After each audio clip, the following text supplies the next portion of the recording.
What's up, guys? Really quick, Paul Avicola here, and I want to talk to you guys about patterns that I see a lot in network marketing. I know a lot of people that what they go and do is they learn how to invite, they learn how to close, they learn how to present the opportunity, whatever it may be. And then what happens? They go out and do that, right? They go get 4 or 5 people enrolled, and then all of a sudden, maybe those people drop off, maybe they don't go for it, or maybe they just don't keep consistent enough to actually build a larger team. But here's the thing: imagine if you did that first time. You build a team of about 20 plus people, they all fail. Second time, you do that exact same thing, they all fail. Third time, exact same thing, they all fail. I just described my experience with you guys. All right, where I was doing the exact same thing over and over and over again, and you know what they call that? Insanity. To expect a different result by doing the exact same thing. So I want to talk to you guys about a little bit of creativity, having creativity in the business. How do you actually become creative in this business? Okay, well, let me give you a story. There's a kid that was actually a shoe shiner, and so he was always shining shoes all the time. Here's the thing though, he didn't make much money. He wasn't making very much business. So let's say the kid was 9. The kid was 9 years old. He'd be at an airport and people would be passing him by and he'd say, "Sir, can I shine your shoes?" Be like, "Sorry man, I'm in a hurry, I've got to make this flight." "Sir, can I shine your shoes?" And the next guy was like, "No, I can't do it, I'm sorry, I'm really in a hurry." All right, 3, 4 times in, 4 or 5 times in, 10 times in, he realized what he wasn't doing was working. So you know what? He wasn't afraid to try something different. Make a little bit of a change. See, when I was starting in network marketing, I learned to invite. I learned all of these valuable skills, but I was doing it in the exact same way that was always expected. And you know what? It never really worked. So I wasn't, scared to go out and try something different. Now I don't even talk to people. They come talk to me, and it's because we're generating leads and leads and leads all day long through the internet. But as this kid was doing this, he realized he needed to become creative. So he started to count. 97, 98, 99, 100. Sir, excuse me, can you come over here real quick? It's my birthday today, and I decided for the 100th person's birthday, for my birthday, on the 100th person I talked to, all right, I'd give him a shoe shine. Perfect, man. Yeah, I'd love to get the shoe shine. So he gives him the shoe shine. They're talking for him. He gives him the shoe shine. Finally, at the end of it, the guy gets up and is starting to walk away. The guy turns around and said, "By the way, kid, how much do you actually charge for these shoe shines?" "Only $5. Okay, only $5. He's like, "Well, since it's your birthday and you're such a nice kid, I'll give you 10. And as the guy he gave him $10, started to walk away. The kid turned his head the opposite direction. 97, 98, 99. 100. And you guys got to realize the funny thing about that story is he was doing probably that same thing, but you know what? He found something that worked. It was different than what he was used to, but he wasn't afraid to go try something different. And that's all I'm asking you guys.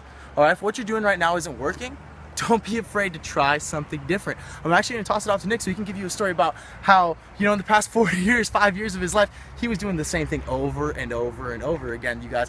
But with that, don't be afraid. Please, please, please. That's something that we did for our first 2-3 years in network marketing. Don't do the same thing. If you want the same result as someone else gets and you're following someone else who's doing the same thing as you right now, don't follow them anymore. Follow someone who has a creative way of doing things. So when I got started in the industry a little over 2 years ago, I actually had a job before that at a hospital. I worked as a dietary aide. And if you don't know what a dietary aide, it's just like the fancy way of saying I did the dirty work. I cleaned up after the patients, I made food for them, and I got that job when I was 16 years old. I worked it till I was 20. And I actually remember every single year going into my boss and talking to him and saying, "Hey, his name was Matt." And I said, "Hey, Matt, I believe, I deserve a raise. I've been working hard. I've been working my butt off. I've been here for a couple of years. Can I have a raise?" And I remember him specifically telling me, "Nick, according to our company policy, the raise is 15 cents. So I would get 15 cents every single year as a raise. So I started at $7.20 an hour, which is absolutely ridiculous. I don't believe any human being is worth being paid that much. I believe every single person is worth way the hell more than that. So every year, 15-cent raise. By the time I was 20, when I quit that job, I was making $7.50 an hour. The only thing that kept me there for 4 years was I got free food. And being a high school student, obviously that's a big plus, but at the same time, I believed I was worth more than that. So when I got introduced to the industry, I was willing willing to do something different. Just like Paul says, you know, the definition of insanity is doing the same things over and over again, expecting a different result. So for 4 years straight, I was stuck in a monotonous routine where I'd ride my bike every day to work, making the same amount of money, just putting up with that, because at that time, I didn't know anything different. So when I joined the industry, made a lot of mistakes, you guys. You know, Paul and myself, we grew together, we learned, we made those mistakes, but you got to go through those learning curves. You have to make those mistakes because you're growing at the same time you're going through those. And you know, I have an interesting story for you. There's a plant. It's called the Chinese bamboo plant. And the way this works is it's planted in the ground, right? The seed, it's a very hard seed. And every single day, it has to be watered and fertilized or else it's going to die. So a farmer plants a plant. For the first year, nothing grows. For the second year, nothing grows. For the third year, he stays consistent, he stays persistent, he waters it every single day, nothing grows.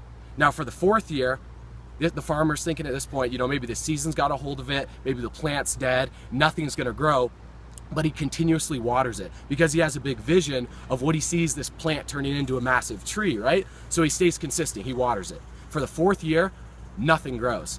Now here's the crazy thing. In the fifth year, there's a little sprout. Then within 6 weeks, the plant shoots up to over 90 feet. Now most people would think, how the hell is that even possible? You know, any tree, any plant that grows that quickly would die, right? You know, anytime the wind would hit it, it would fall over and it would collapse. But what was it doing for 5 whole years? It was spending time growing its roots. It was growing its roots the entire time, so when it did grow over 90 feet in only 6 weeks, it could withstand that growth. You know, you see people come into the industry and they shoot up quickly. Maybe people in your company, you know, hit high ranks their first month, their second month, and you know, they seem like they're very successful, and you're like, how'd they do it in such a short period of time? I've been with my company for 2 years. I deserve success. I've been going through the pain, the struggle, the heartache. But here's the thing, you're growing your roots right now. See, the people that shoot up very quickly and they don't spend time building their foundation, they don't spend time going through the learning curve, they can collapse very quickly because they haven't grown to their level of income, because your income always falls down to the level of person that you are. And you know, just like Paul says, you guys, you know, doing something different, if you're not getting, you know, the result that you want, you need to be willing to do it. I was open-minded to a different way of building my business because for the first year in network marketing, struggled hard, barely got any results. You know, we would build teams up, they would fall down. It's just like a tree would grow and it would fall right down because I wasn't growing as an individual to match the level of income that I was making. But after a whole year, once we stumbled across the information of learning how to build our business online by using, you know, videos, by marketing ourselves, by generating leads, just like Paul says, you know, he has people coming to him, I have people coming to me, instead of going out there prospecting them, chasing them down. And if you guys are ready for something new, if you're ready for a change in your life and in your business and you want to break through, then check out the video beneath this where we show you guys exactly how we generate, you know, 1 to 2 sales every single day and have leads on autopilot coming to us. And I believe you guys can have those results too, but you have to be willing to do something different, you guys. So check that video out.